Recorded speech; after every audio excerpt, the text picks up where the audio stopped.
Assalamualaikum warahmatullahi wabarakatuh. Bismillahirrahmanirrahim. Alhamdulillahirabbil alamin. Hamdan yuwafi ni'amahu yukafi'u mazidah. Ya Rabbana lakal hamdu kama yanbaghi li jalali wajhikal karim wa li 'azimi sultanik. Allahumma shalli ala sayyidina Muhammadin miftahi babi rahmatillah adada ma fi ilmillah. Salatan wa salaman daimaini bidawami mulkillah wa ala alihi wa sahbihi wa man walah amma ba'd. Faqad qala Allah Ta'ala fi kitabihil azizil karim wa huwa asdaqul qailin. A'udzu billahi minasy syaithanir rajim. Bismillahirrahmanirrahim. Ya ayyuhalladzina amanu kutiba 'alaikumus syiyam kama kutiba 'alal ladzina min qablikum la'allakum tattaqun. Wa qala Rasulullah sallallahu alaihi wasallam, innamal a'malu binniyat. Para pemirsa yang budiman, puji syukur kehadirat Allah Subhanahu wa taala atas segala limpahan nikmat, taufik dan hidayah sehingga kita dipertemukan oleh Allah Subhanahu wa taala dengan bulan suci Ramadan dalam keadaan sehat wal afiat, dan kita berhusnuzan, berkeyakinan dengan Allah Subhanahu wa taala bahwa tidaklah kita dipertemukan dengan bulan yang istimewa ini kecuali Allah Subhanahu wa taala menginginkan agar kita terlibat dalam kebaikan-kebaikan serta berhak mendapatkan keberkahan dari bulan yang mulia ini. Rangkaian salawat salam kita haturkan pada junjungan kita baginda Nabi besar Muhammad sallallahu alaihi wasallam yang telah menyelamatkan kita semua dari alam kejahilan menuju alam yang terang benderang yang berbandingkan cahaya iman, Islam dan ihsan.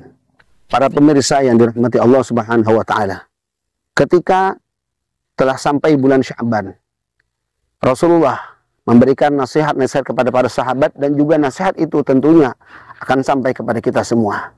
Di antara petikan nasihat-nasihat beliau memberikan pesan kepada para sahabat, perbaiki niat kalian di bulan Sya'ban untuk menghadapi bulan suci Ramadan.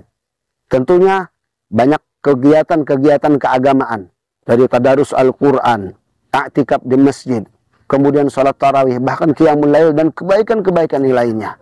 Maka Rasulullah mengajarkan kepada kita, ingat, semua kebaikan tersebut tidak akan berdaya dan berhasil guna tanpa niat yang baik. Karena itu, beliau memesankan kepada para sahabat dan juga kepada kita, perbaiki niat kita agar semua ibadah yang kita laksanakan betul-betul karena Allah Subhanahu wa taala. Para pemirsa yang budiman, alhamdulillahirabbil alamin, saat ini kita berada di bulan yang sangat istimewa. Sebuah ibadah diperintahkan oleh Allah Subhanahu wa taala, yakni pelaksanaan ibadah puasa, yang apabila kita kerjakan dengan baik, niscaya kita akan menjadi insan-insan yang bertakwa. Namun perlu kita ketahui, niat akan menjadi pondasi utama pelaksanaan ibadah ini. Oleh karena itu, dalam kesempatan ini kita akan kembali membahas betapa pentingnya niat dalam pelaksanaan ibadah ini. Sebagai salah satu contoh kejadian alam yang mungkin kita bisa ambil ikhtibar atau kita ambil pelajaran, kita ambil hikmah. Ketika seekor ular, dia merasa kulitnya tidak lagi memberikan keamanan dan kenyamanan. Bisa yang ada di tubuhnya dia merasa tidak lagi bisa mempertahankan dirinya daripada lawan-lawannya. Maka ular akan masuk ke dalam tempat yang tertutup. Sejenak waktu dia tidak akan berkomunikasi dengan siapapun.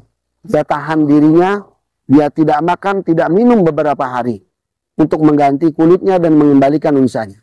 Artinya ular melaksanakan puasa.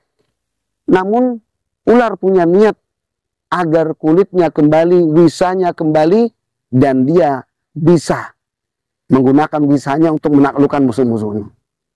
Proses alam pun berjalan. Akhirnya apa? Kulit ular pun kemudian berganti. Warna kulitnya akan lebih pekat daripada dulunya. Dan wisanya akan lebih berbahaya dan dia akan lebih agresif. Ternyata proses puasa bagi seekor ular merubah kulitnya, merubah sifatnya yang semakin energik dan wisanya semakin berbahaya. Ternyata perubahannya tidak menjadi lebih baik. Kenapa? Karena niatnya yang memang dari awal tidak baik. Namun pada kejadian alam yang lain, kita melihat adanya ulat yang ketika Ulat ada di satu tempat, kita identik dengan ulat adalah binatang yang menjijikkan. Ada orang yang ketika ia ingin makan sayur-sayuran mentah, kemudian dia menemukan di situ ada ulat. Maka seketika dia melepaskan makanannya. Kenapa? Karena menjijikkannya ulat. Namun satu ketika ada ulat yang ingin memperbaiki dirinya, memperbaiki sifatnya, agar dia lebih bisa disenangi orang lain, agar dia lebih bisa mungkin memberikan manfaat kepada orang lain. Sehingga ulat akan suatu ketika akan membungkus dirinya dalam sebuah daun untuk mengubah dirinya. Disebut proses metamorfose kupu-kupu. Beberapa waktu alam akan mengadakan proses. Ulat membungkus dirinya, tidak makan, tidak minum, dan tidak melakukan interaksi kepada siapapun. Apa yang terjadi? Berubahlah menjadi kepompong, dan kemudian keluarlah sayap pada kiri kanannya, keluar warna yang indah dan menawan. Jadilah seekor kupu-kupu yang sangat dinanti-nantikan. Tidak dia makan kecuali daripada saripati makanan ataupun saripati bunga yang sedang mekar. Saripati bunga yang harum, bunga yang indah yang menjadi tempat makannya.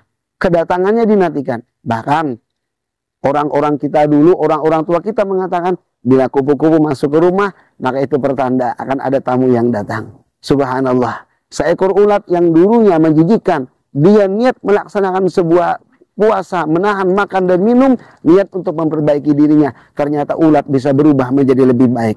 Bagaimana dengan manusia? Mari kita niatkan puasa kita, ibadah kita di bulan yang mulia ini untuk merubah sifat kita yang mungkin dulunya tidak baik menjadi lebih baik dan menjadi sifat serta perbuatan yang diridai oleh Allah Subhanahu wa taala.